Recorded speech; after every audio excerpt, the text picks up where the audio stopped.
Wonders shall never end in this country called Nigeria. I'm telling you, every day with one drama coming up, it's either one drama or the other. Just when you think you have seen it all, another buzz drops from somewhere, you know, like thunder in the dry season. Now tell me, who wakes up one morning and decide that the iconic Charley Boy Stop in Gbagada should suddenly be renamed Olamide Bus Stop? Who does that? For what purpose? And to what end? If we say we are indeed one Nigeria. This is not just a name change, my people. Honestly, it's an erasure, complete erasure, an erasure of memory, an erasure of legacy, and a blatant disregard for the sentiments of the people who made that name what it is today. Because let's be clear, my people, Charley Boy Stop, was not just given by any government. It was not named by some local government, maybe by local government memo or declaration or even state house decree.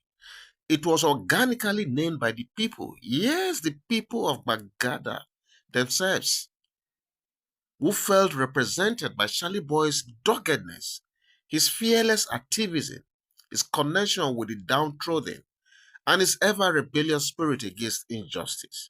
These were the sentiments that culminated to naming that place after Charley Boy and nothing else.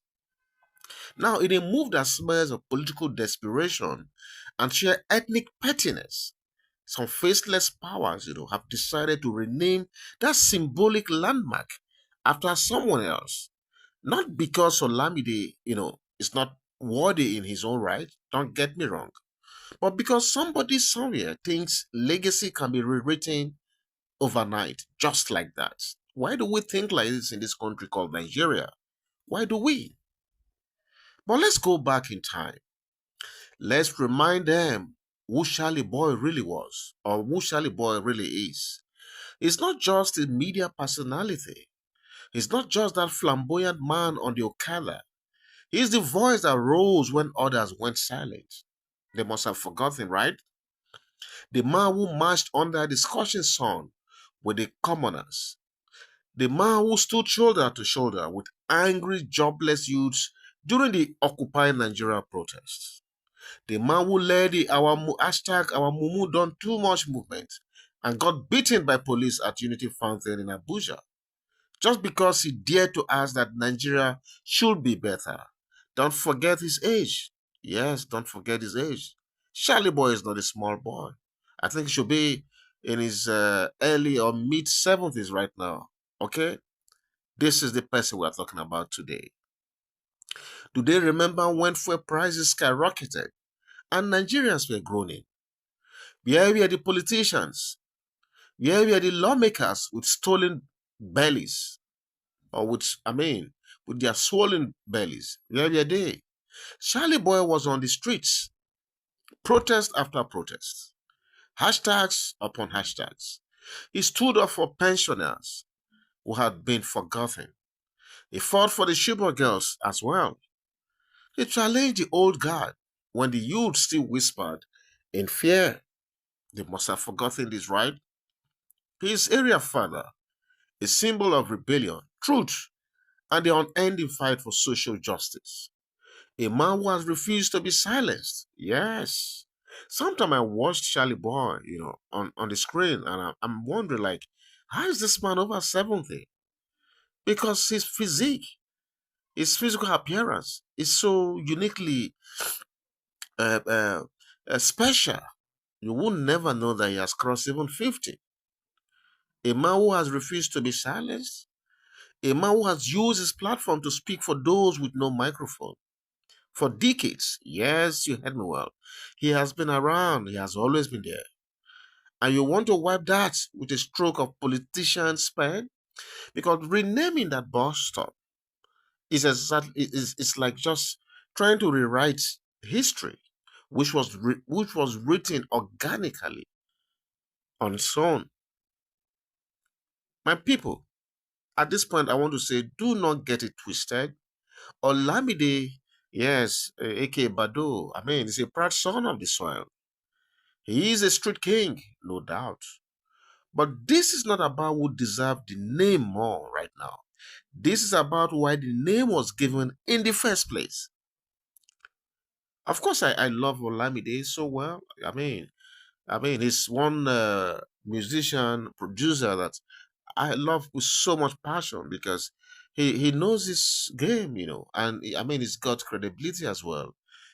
No controversies. He's one guy that I respect a lot. So don't get me wrong when I talk like this. This is not about the name change to Olamide. It's about the fact that politicians think they can just rewrite history with a stroke of pen. Okay? This is about the name, that was given organically by the people of Gbagada themselves. Yes, this is about history. And when history is rewritten carelessly, it breeds resentment, like this one is already creating. And it also breeds suspicion as well. It ignites unnecessary ethnic tensions. Yes, you heard me well. Is that what Lagos needs now? Is that what Nigeria needs today? At a time where we should be healing? Come on. Nigeria is already hanging on the edge. If our politicians don't know, Nigeria is already hanging on the edge. Our differences have never felt more weaponized. And yet, someone thinks renaming a bus stop is the most pressing issue in a place grappling with traffic chaos, flooding, rising school fees, and hungry mouths. A place where youths are losing hope daily, where joblessness walks with a swagger. This is the place where, of all things to do, it is the renaming of a bus stop that should come topmost. Is this not a shame? And just by the side, for you to know that this is a trend among politicians, sometimes you begin to wonder how these guys, how I want to put it the way it is. Sometimes you begin to wonder how they reason. Because I've also heard that in Imo State, the governor of that state, has decided to host 7 members of the victorious Falcon, that's the Nigeria female national team, members who just won the African Nations Cup.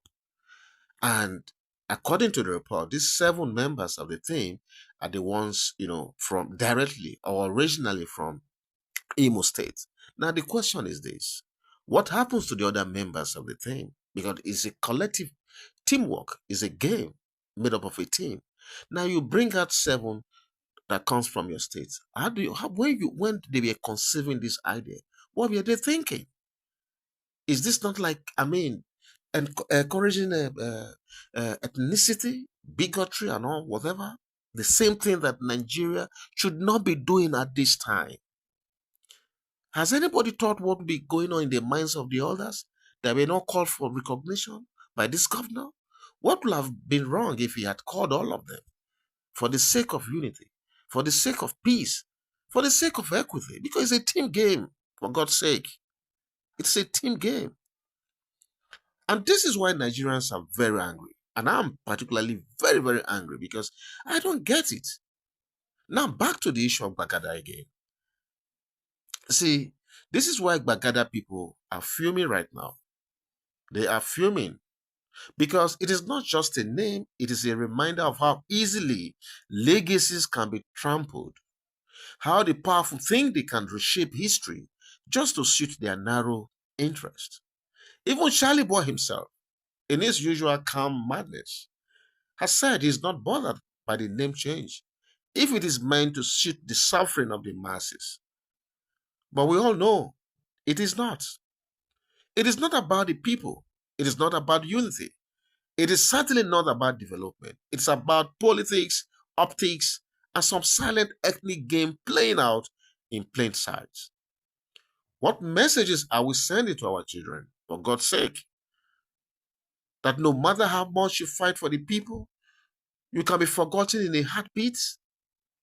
That the street that once, chanted your name will be renamed by those who never walked in it with you? That your efforts can be erased simply because someone new comes with more connections or political backing. Is that the society we are building today? This is dangerous. This is a very, very dangerous precedent, I tell you, my people. Today it is Charlie Boy. Tomorrow it might be Fela. One day it could be your own father, your own hero, your own local icon. But let them remember this. Let them remember this. You cannot silence legacy. You cannot rename history in the hearts of the people. The same way no one can erase Fela from Kalakuta, no one can erase Charlie Boy from Gbagada. Yes, you heard me well. Because the name Charlie Boy is ingrained in the minds and the consciousness of the people of Gbagada. The name might change on the signboard, but in the hearts of the people, the memory stays firm and unshaken. That is what they must know. We must be careful not to play with the emotions of the people already bruised by failed governance. We must be cautious not to plant new seeds of disunity under the guise of honor. Because as the Yoruba say, it's one thing to offend the eyes, it's another to wound the heart. So to those who think this is a minor thing, let them know this is a mirror of the bigger problem we have as a society today. The disrespect of legacy, the insensitivity of leadership, the detachment from the people. In a land where names matter, where bus stops and gates are not just labels, but landmarks of memory, we owe it to ourselves to preserve the ones we gave birth to with our own hands. Because when the people name something, they do it with love. But when the state takes it away without asking, they do it with force. And force never wins hearts, in case they don't know. Not in Gbagada, not in Lagos, and not in anywhere in Nigeria. Let the politicians play their game, but let the people never forget. Because memory is resistance, and legacy, like the truth, will always outlive the lie.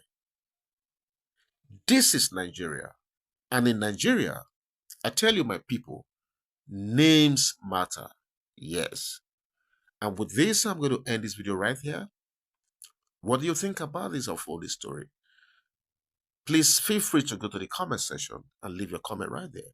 And hopefully yours sincerely will meet you right there to take this conversation further. God bless you as you subscribe. God bless you as you share and like our videos. I'll be right back. Bye-bye.